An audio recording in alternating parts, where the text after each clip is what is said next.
കേട്ടാ ജോയി മാപ്പിളക്ക് എന്തെങ്കിലും അവിടുത്തെ കൊച്ചിനെ കാണാനില്ലെന്ന് പറയണ കേട്ടെ.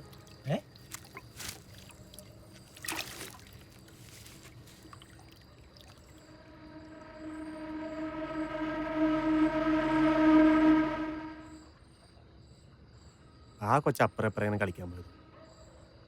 പിന്നെ അതിനെ നോക്കാനുള്ള പാങ്ങൊന്നും ആ പെണ്ണിനുള്ളതായിട്ട് എനിക്ക് തോന്നല്ലേ.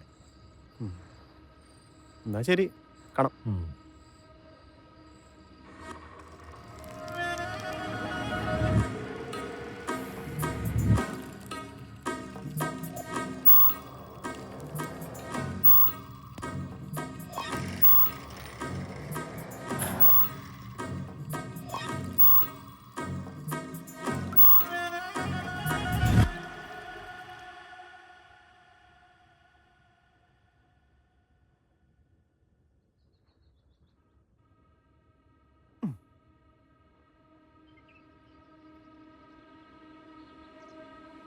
പോട്ടോ പോട്ടോ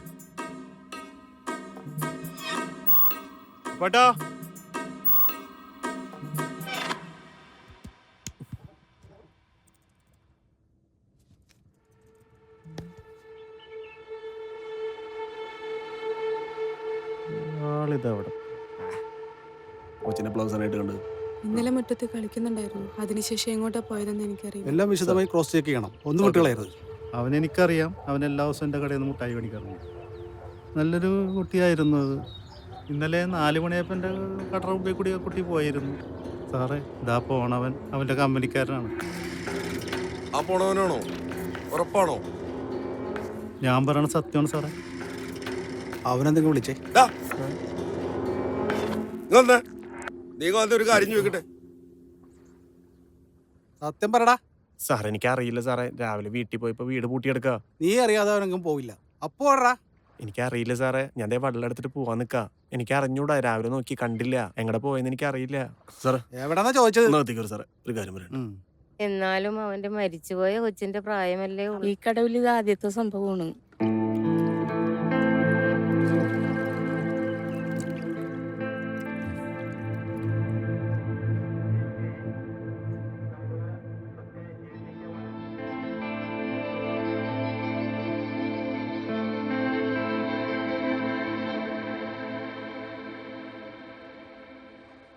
രമേശാ, രമേശാ, ഒന്ന് വാടവതൂരി.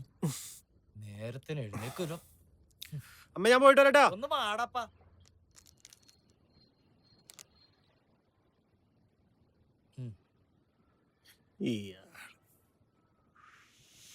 വാടാ പോ. എന്റെ അപ്പോട്ടാ, നിങ്ങക്ക് വല്ല പ്രാന്ത് ഉണ്ടാ കൊച്ചിനെ എപ്പോഴും മിഠായി മേടിച്ചു കൊടുക്കാനായിട്ട്?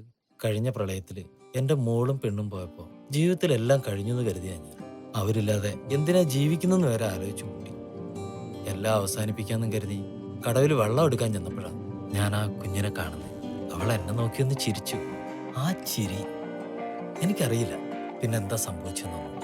ഇന്ന് ഞാൻ ജീവിച്ചിരിക്കുന്നുണ്ടെങ്കിൽ അത് ആ കുഞ്ഞിന്റെ ചിരി കൊണ്ട് മാത്രമാണ്. ആ ചിരി കാണാൻ ഞാൻ എന്തും ചെയ്യും. നിനക്കൊരു കുട്ടിയും കുടുംബമൊക്കെ ആകുമ്പോൾ അത് മനസ്സിലാവും.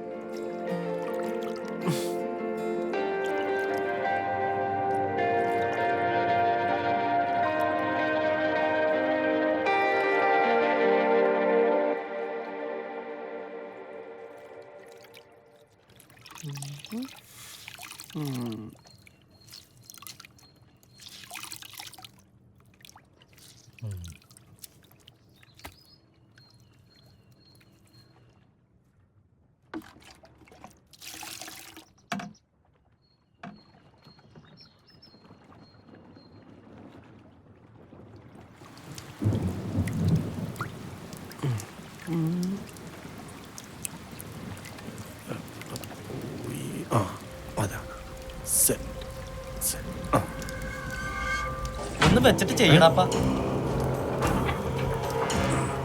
അപ്പോട്ടാ, മഴയല്ല, നമുക്ക് നിർത്തിയല്ല.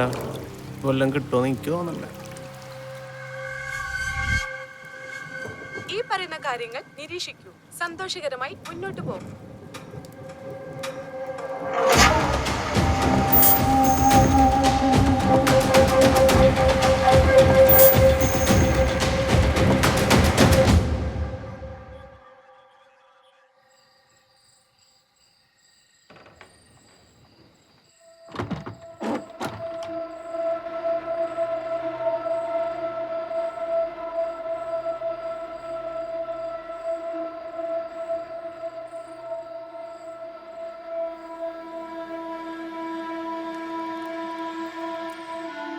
നീ പേടിക്കണ്ട.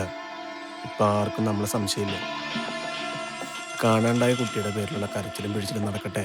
അപ്പോഴേക്കും എല്ലാവരും എല്ലാം മറക്കും. പിന്നെ പെട്ടെന്ന് ഒരു ദിവസം നിന്റെ കെട്ടിയോനും ചാവും. അല്ലെങ്കിൽ നമ്മള് ഇനി അധികം വിളിയൊന്നും വേണ്ട. ശരി, ബൈ.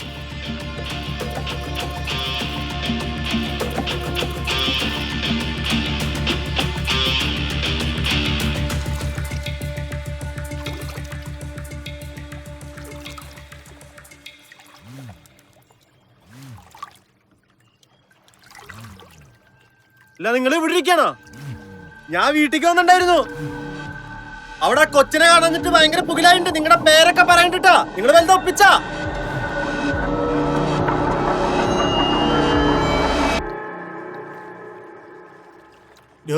താൻ ഒപ്പിച്ചേ? അവിടെ പോലീസുകാരൊക്കെ തന്നെ അന്വേഷിക്കണ്ടിട്ടാ.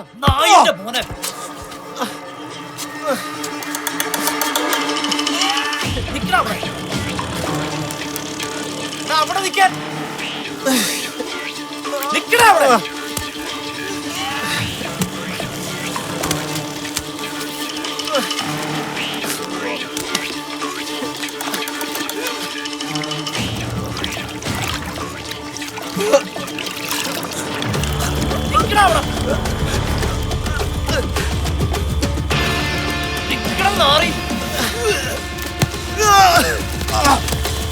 നിനക്കൊക്കെ സൂഹിക്കാൻ വേണ്ടി കുഞ്ഞൻ തീയണം.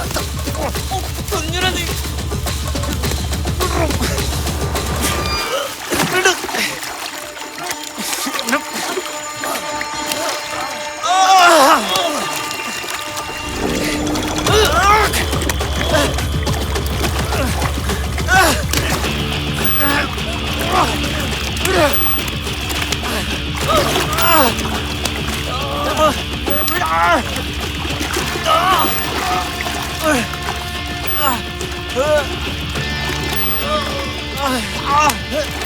നീ ഒന്ന് ഇനി ജീവിച്ചിട്ട് എന്റെ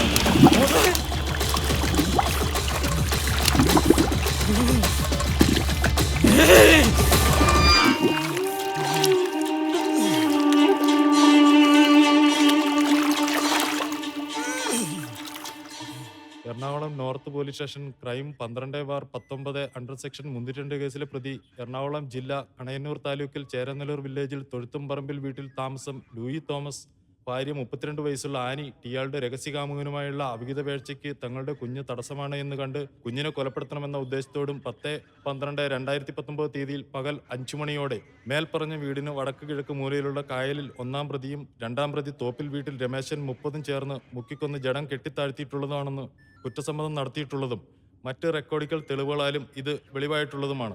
ആയതിനാൽ പ്രതി ആനി മാനുഷിക പരിഗണനയ്ക്ക് പോലും അർഹതയില്ലാത്ത കൊടും കുറ്റവാളിയാകുന്നു. അല്ല സാറേ, ഇപ്പൊ ഈ 2-ാം പ്രതി രമേശൻ ആ മാറി മുങ്ങി.